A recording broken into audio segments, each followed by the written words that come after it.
What's up internet, here we go again. Kali ini kita akan membahas alur sebuah film lawas yang berjudul.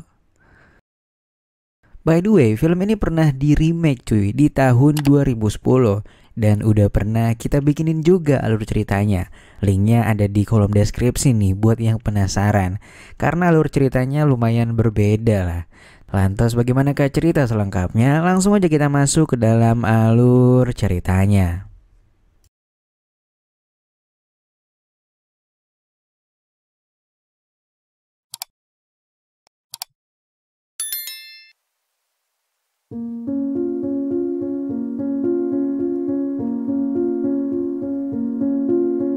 Film dimulai dengan menampilkan seorang gadis cantik bernama Sarah. Sarah merupakan seorang penulis yang datang dari Amerika. Karena ada waktu luang yang cukup panjang, dia ingin liburan ke sebuah desa sekaligus untuk mencari inspirasi dari buku baru yang sedang ia garap. Lantas setelah berjalan cukup jauh, Sarah pun kehabisan bensin dan melipir di pom terdekat. Ketika itu, ia pun bertemu dengan pemilik pom yang bernama Jeff dan juga teman-temannya yaitu Andy dan juga Stanley yang sedang berada di pojokan sana. Sarah pun bertanya mengenai villa yang menjadi tempat tujuannya dan Jeff mengatakan kalau villanya itu udah gak jauh lagi. Dia juga menambahkan kalau villa tersebut sangat indah dan cocok nih kalau ingin mencari ketenangan dan juga inspirasi. Sarah lantas melanjutkan perjalanan dan singkat cerita ia pun tiba di villa yang dituju. Sarah begitu senang karena terdapat pemandangan danau di belakang villa itu yang benar-benar menenangkan pikirannya. Ia yakin ia akan cepat mendapatkan inspirasi jika berada di sana. Sarah lantas masuk dan merapikan barang bawaannya. Saat kemudian seorang pemuda culun datang dan membawakan beberapa perlengkapan seperti makanan untuk si Sarah. Pemuda itu bernama Matthews. Dia merupakan seorang kurir yang biasa mengurus tamu di villa tersebut. Mereka pun sempat berbincang dan Matthews bilang kalau Sarah harus berkeliling desa ini dan menikmati liburannya. Dari obrolan mereka kita pun juga akhirnya tahu kalau Matthews ini merupakan orang berkebutuhan khusus. Dan setelah itu Matthews pun bergegas pulang. Nah saat itu Matthews ternyata mengenal Jeff, si pemilik pom bensin. Ia pun memberitahukan bahwa ada seorang wanita cantik yang menyewa villa di depan danau. Ia menegaskan bahwa gadis itu bernama Sarah dan kayaknya Matthews ini naksir berat cuy sama si Sarah. Mendengar hal itu Jeff pun mengatakan kalau ia sudah mengetahui gadis tersebut karena memang barusan dia ngisi BBM di sini.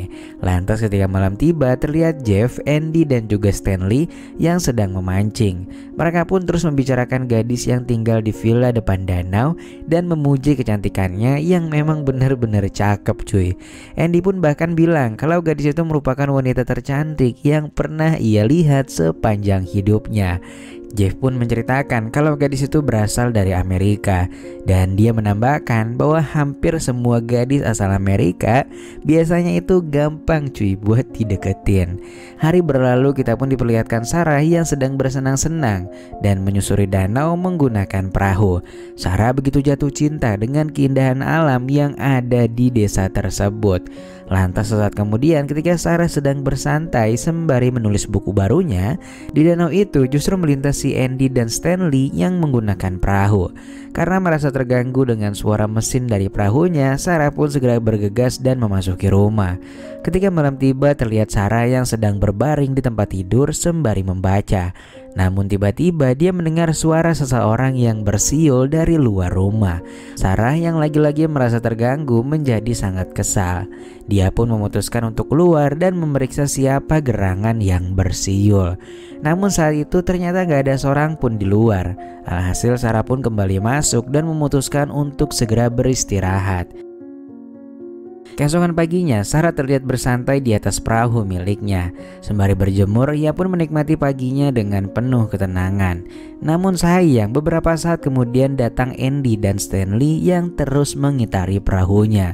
Perahunya pun diikat dan dibawa ke tempat yang cukup sepi. Mereka mencoba untuk memanfaatkannya. Namun di sini Sarah terus melawan dan dia terus berlarian. Sampai akhirnya Jeff datang dan langsung menghadang Sarah. Sesaat kemudian ketika mereka akan Lome Sarah, Matthews datang dengan polosnya dan diajak si Jeff nih untuk bergabung. Meski sempat menolak, Matthews akhirnya mau dan membantu mereka memeganginya. Pada akhirnya Sarah pun menjadi bulan-bulanan dari mereka semua. Namun memang di sini Matthews hanya membantu mereka untuk memeganginya saja. Lantas singkatnya setelah mereka bertiga kebagian, mereka pun memilih pergi dan meninggalkan Sarah sendirian di sana. Dengan sangat perlahan Sarah pun pulang ke vilanya dengan keadaan yang benar-benar berantakan. Dia juga mendapat beberapa luka yang cukup parah.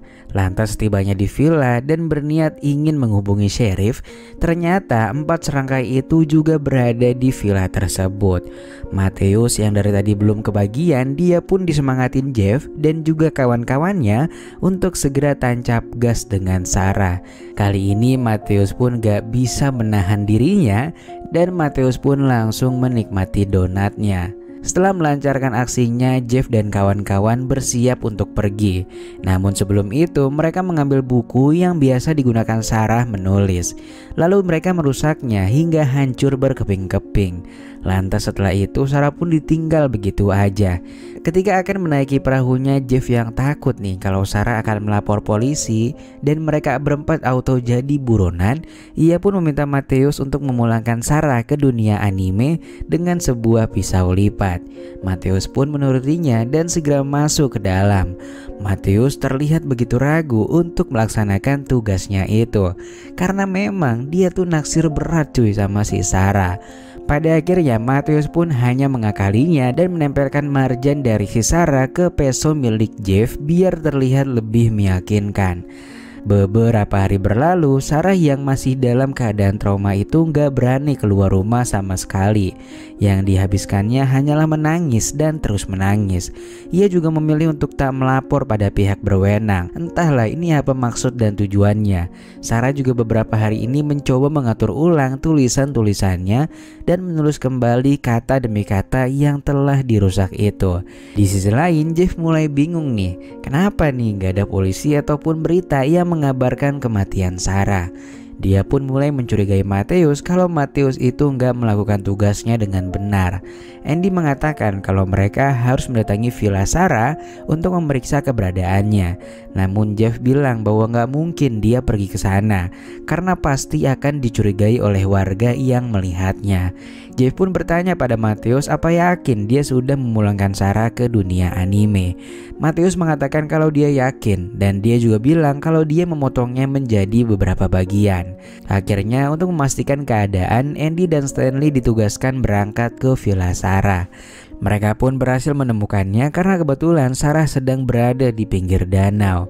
Namun saat itu nggak terjadi apa-apa. Lantas sesaat kemudian alhasil Matthews pun langsung disidang sama ketiga temannya itu. Di sisi lain terlihat Sarah yang merencanakan sesuatu dengan bermodalkan sebuah senpi. Namun sebelum itu ia pun memutuskan untuk ke gereja dan berdoa meminta bantuan agar diberi kekuatan untuk bisa menyingkirkan keempat pria yang telah merusaknya itu. Saat kemudian Sarah pun mulai mengikuti dan mengamati setiap langkah yang mereka lakukan. Matthews ternyata juga bekerja sebagai kurir di sebuah minimarket.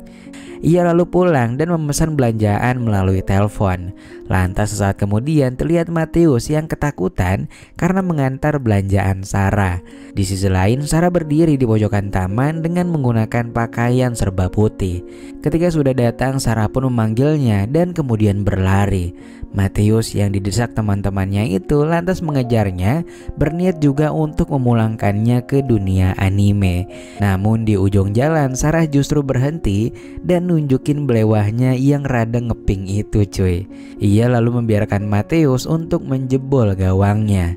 Namun pas udah mau beres Sarah justru ngeluarin tali dan Matthews pun langsung berpulang ke dunia anime dalam kondisi yang lagi tegak-tegaknya. Lantas setelah itu Sarah pun mengambil sepeda Matthews dan membawanya ke sungai untuk menghilangkan bukti.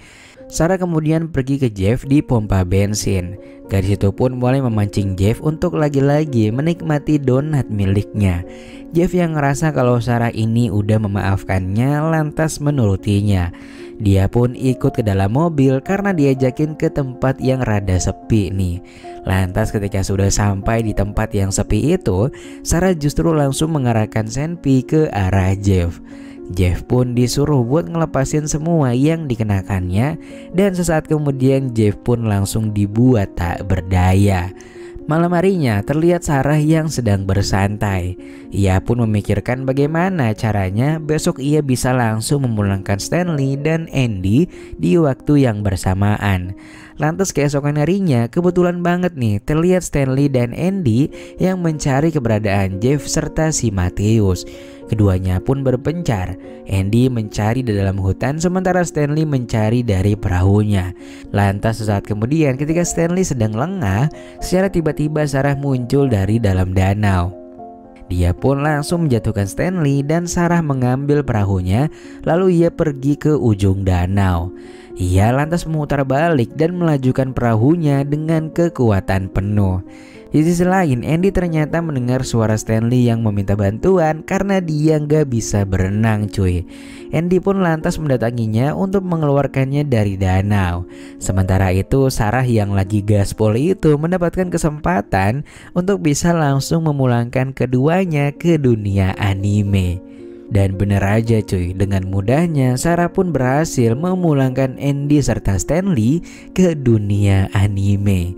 Dan film pun selesai dengan sangat membagongkan.